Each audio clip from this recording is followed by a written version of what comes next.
Now we're going to use that proposition to prove some properties of trees. So first off, we're going to show that every tree has this formula for the number of edges. So if it has n vertices, it has n minus 1 edges. So we're going to do induction on the number of vertices in the tree.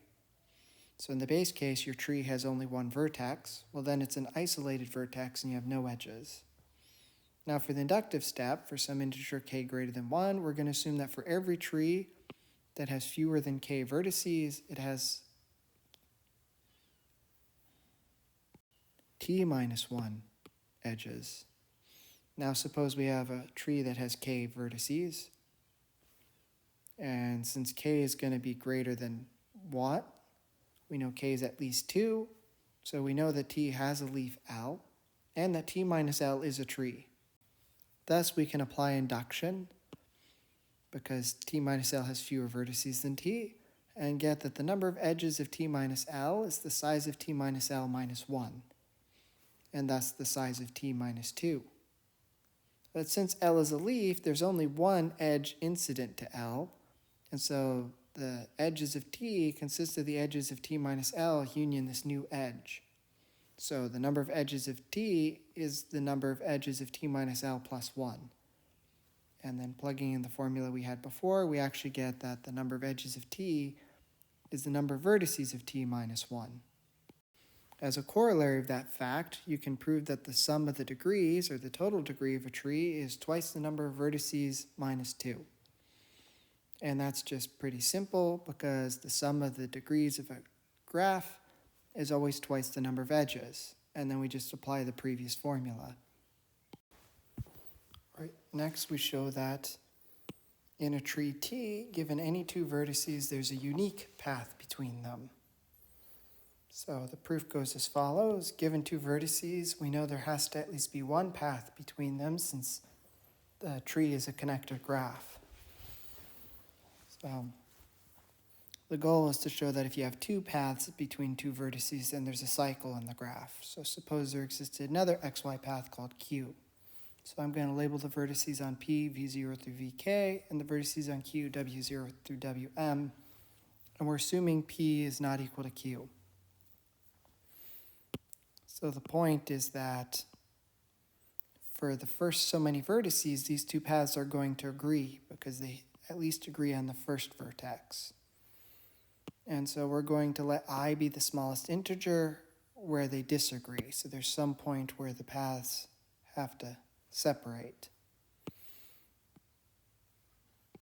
And then we're going to let j be the smallest integer beyond I with vj on q. In other words, we know at some point these two paths are going to have to meet up again, and then who knows what happens afterwards. And the reason why we know such a j has to exist is because in the worst case scenario, vj is the last vertex on P. So the point is we do know that the two paths will have to meet at the end. So we know such a j exists. And as you can see in this drawing, we found a cycle. In other words, we know that this vj is wr for some vertex on Q.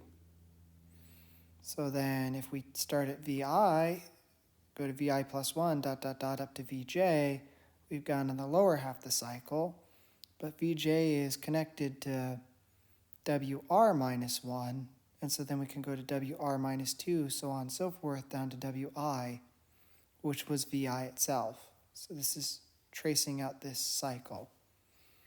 So this is a cycle, and so that's a contradiction. So if there are two paths, then between two vertices, then we can find a cycle. Thus, if there are no cycles in the graph, then there's at most one path. And since our graph is connected, that means there's only one path. So in some sense, this could be seen as saying that a tree is somehow minimally connected, because every pair of vertices is connected by a unique path. However, there's another way to define the concept of being minimally connected. You could say a graph is minimally connected if it's connected and removing any edge from it results in a disconnected graph. It turns out this is also a definition of a tree. A tree is a connected graph or a connected graph is a tree if and only if removing any edge from the graph results in a disconnection. This proposition is going to use the previous one. So first, suppose that we have a tree, and suppose we have an edge E with endpoints U and V. Then, of course, the unique path between U and V is given by this edge. And since that's the unique path, if we remove the edge, then in the resulting new smaller graph, there is no path between U and V. Because if there was another path, then in the original graph G, there'd be two paths. So as a result, we know G minus E is disconnected. And since we just picked an arbitrary edge E, this means G minus E is disconnected for any E. Thus, this first paragraph shows that if you have a tree, then deleting any edge disconnects the graph. We still need to show the other direction, that given a connected graph, if deleting an edge, any edge from it results in a disconnected graph, then you have a tree. We'll actually argue the contrapositive. So we'll assume G is not a tree, and then show there's some edge whose deletion still results in a connected graph. And since we're assuming our original graph is connected, this means that G not being a tree means that G has a cycle. So suppose that G has a cycle given by vertices V0 through Vk and then V0 again. Well, let P, we're going to show that removing V0, Vk, the edge from V0 to Vk from the graph is still going to give you a connected graph. So to that end, let x and y be vertices in G. Then we know there is an xy path, P. If the edge V1, V0 is not on that path, then we actually have an xy path in G minus V1, V0. So our only concern is if that edge happens to be in the path. Then we do the same argument we've done before. We've got an edge on a path. That edge also happens to lie on a cycle. We can go up to that vertex and go around the other side of the cycle and come out. So if we replace V1, V0 with the vertices in the cycle, we now have an xy walk, and thus an xy path. So in particular, if we remove this edge, or any edge of a cycle, we're going to get a connected graph. So the advantage of this approach for this proof is we're actually proving a stronger result. That if you delete any edge from a cycle in a connected graph, you're going to get a connected graph. There is a corresponding notion for adding edges. In this case, the result is that the tree is what's considered a maximally acyclic graph, meaning it's acyclic and adding any edge to it creates a cycle. So that's the content of this proposition. Suppose you have an acyclic graph, then it's a tree if and only if adding any new edge gives a cycle for two vertices that were not adjacent. So again, we're going to use the same strategy as we just did. Suppose you start with an acyclic graph, and we're going to assume in the first paragraph that it's a tree and show that adding any edge to it creates a cycle. So suppose G is a tree and take two vertices that aren't adjacent. Since these vertices lie in a tree, there's a path between them. Then if we take that path and add this new this new edge from x to y to that path, you get a cycle. So in this case, adding the edge creates a cycle, and since we chose two arbitrary non-adjacent vertices of G, this holds for any such pair. So trees are maximally acyclic. Now we're going to prove that if G is not a tree, then there exists a pair of non-adjacent vertices such that when you add the edge between them, you do not get a cycle. The resulting graph is still acyclic. So suppose G is not a tree. Since it is acyclic, it is disconnected. So let's suppose we found two vertices, it's just that there's no path between them. So take two vertices from different components. And that implies that there's no edge between them, because if there's an edge between them, then they're in the same component. So now we're going to argue by contradiction that adding this edge to our graph does not create a cycle. So suppose it did create a cycle. Well, if our edge is not on the cycle, then the cycle is in the original graph G, which is a contradiction. So we know this edge is on the cycle. But then if you delete that edge, the resulting graph C minus the edge is actually a path from X to Y in the original graph G, contradicting the choice of X, Y we already made. So that's a contradiction. So what this half the proof tells you is that if you have a disconnected graph, then if you connect two vertices from different components together, you're not going to create a cycle. Putting a lot of our previous results together, we can actually create this mega theorem. So suppose you have a graph T that we claim that the following are all equivalent, which means they're either all true or they're all false. So first, you have a tree. Second and third are similar to propositions we've already proven, but we haven't proven these ones. The second condition is that you have a connected graph that has the number of edges being the number of vertices minus 1. Or equivalently, you have an acyclic graph with that same feature. Now, the last three things we've already stated before. Between any two vertices, there exists a unique path. You have a connected graph, and deleting any edge gives you something that's disconnected. Or you have an acyclic graph, and adding any edge gives you a cycle. So notice we actually proved one if and only if 5 and one if and only if 6. And we've proven 1 implies 4, but we haven't actually done all these proofs. I mean, technically, we've also proven 1 implies 2 and 1 implies 3 because that's the number of edges in a tree. But we haven't actually shown the converse in those directions. Finally, we are going to prove the following result. Kruskal's algorithm always produces a minimum spanning tree. Now we have all the results we need in order to prove that the algorithm actually terminates with the correct answer. So let T be the spanning tree produced by Kruskal's algorithm. And we're going to write E1 through En minus 1 to be the order at which edges were added to the tree. Then we want to do a proof by contradiction in some sense. So the idea is given another spanning tree, T prime, we want to prove that it has higher weight, as in the weight of T prime is at least the weight of T.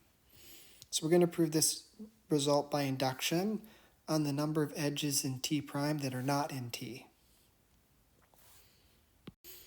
For the base case, these two trees are the same and there's nothing to prove. So now we're going to assume that these two trees are different. Since each one has the same number of edges, the assumption that there's actually an edge of T prime that's not in T also implies that there's an edge of T that's not in T prime. In particular, this means we can consider the first edge in T that is not in T prime. We're going to call that E sub I. And note here, by referring to it as first, that's because we have ordered the edges of T according to the algorithm. So now we look at T prime, and we add this edge to it. And as we've shown before, trees are maximally acyclic, so T prime plus EI must contain a cycle. More importantly, based on how our proofs have worked, we know that cycle has to contain the edge EI. Since our original tree, minimum spanning tree, is also acyclic, this cycle can't be a subset of it, which means there must be an edge on the cycle that belongs to T prime but not T. So in other words, the point is, if you look at T prime and we added the edge EI, we know we have to get a cycle, which means, and since that cycle isn't in the original tree, we know that we have to have one of these edges on the red tree that belongs to the cycle.